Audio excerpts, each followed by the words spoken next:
Hi guys, welcome back to this new series of literature with Logeshan Padmanaban. Let's look upon the Bloomsbury Group. The Bloomsbury Group was a group of associated English writers, intellectuals, philosophers, and artists in the first half of the 20th century, including John Maynard Keynes, E.M. Forster, Virginia Woolf, and Lytton Strachey.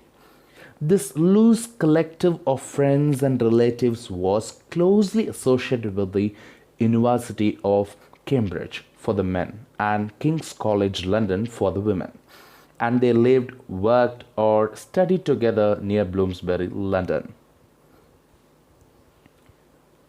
Their works and outlook profoundly influenced aesthetics, literature, criticism, and economics, as well as modern attitudes towards feminism, pacifism, and sexuality. A well known quote attributed to Dorothy Parker is: "They lived in squares, painted in circles, and loved in triangles."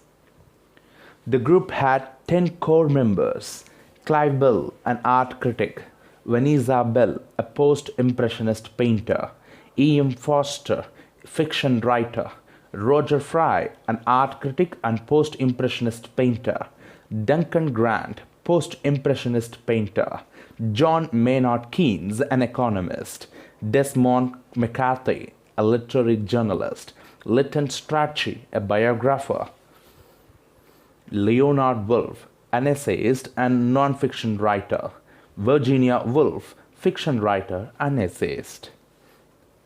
There were stable marriages and varied and complicated affairs among the individual members. The group met not only in their homes in Bloomsbury, central London, but also at countryside. There are two significant ones near Lewes in Sussex: Charleston Farmhouse, where Vanessa Bell and Duncan Grant moved in 1916, and Monk's House, now owned by the National Trust, in Rodmell, owned by Virginia and Leonard Woolf from 1919.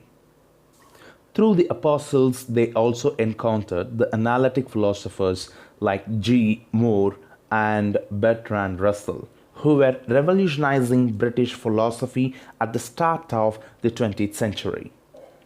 The group believed in pleasure. They tried to get the maximum of pleasure out of their personal relations. If this meant triangles or more complicated geometry figures, well, then one accepted that too. Yet at the same time, they shared a sophisticated, civilized, and highly articulated ideal of pleasure. Later Bloomsbury. The 1920s were in a number of ways the blooming of Bloomsbury. Virginia Woolf was writing and publishing her most widely read modernist novels and essays. E.M. Forster completed A Passage to India, a highly regarded novel on British imperialism in India. Forster wrote no more novels, but he became one of England's most influential essayists. Duncan Grant and then Vanessa Bell had single artist exhibitions. Lytton Strachey wrote his biographies of two queens, Queen Victoria in 1921 and Elizabeth and Essex, A Tragic History in 1928. Desmond McCarthy and Leonard Woolf engaged in friendly rivalry as literary editors, respectively, of the New Statesman and The Nation and Athenaeum. Roger Fry wrote and lectured widely on art. Meanwhile, Clive Bell applied Bloomsbury values to his book Civilization in 1928, which Leonard Woolf saw as limited and elitist, describing Clive Bell as a wonderful organizer of intellectual greyhound racing tracks. In the darkening 1930s, Bloomsbury began to die. Bloomsbury itself was hardly any longer a focus. A year after publishing a collection of brief lives, portraits in miniature, Lytton Strachey died. Shortly afterwards, Carrington shot herself. Roger Fry, who had become England's greatest art critic, died in 1934. Vanessa and Clive's eldest son, Julian Bell, was killed in 1937 during the Spanish Civil War. Virginia Woolf wrote Fry's biography, but with the coming of war again, her mental instability recurred and she drowned herself in 1941.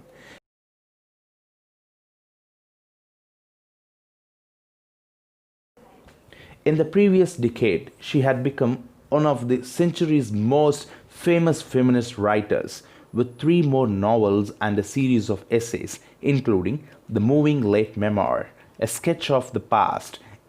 It was also in the 1930s that Desmond McCarthy became perhaps the most widely read and heard literary critic with his columns in the Sunday Times and his broadcasts with the BBC. John Maynard Keynes' The General Theory of Employment, Interest and Money, 1936, made him one of the century's most influential economists. He died in 1946 after being much involved in monetary negotiations with the United States. And that's what about Bloomsbury Group. Thanks for watching. Please do subscribe and share if you like the video. Thank you. For more such literature videos, please do comment in the comment section. Bye bye.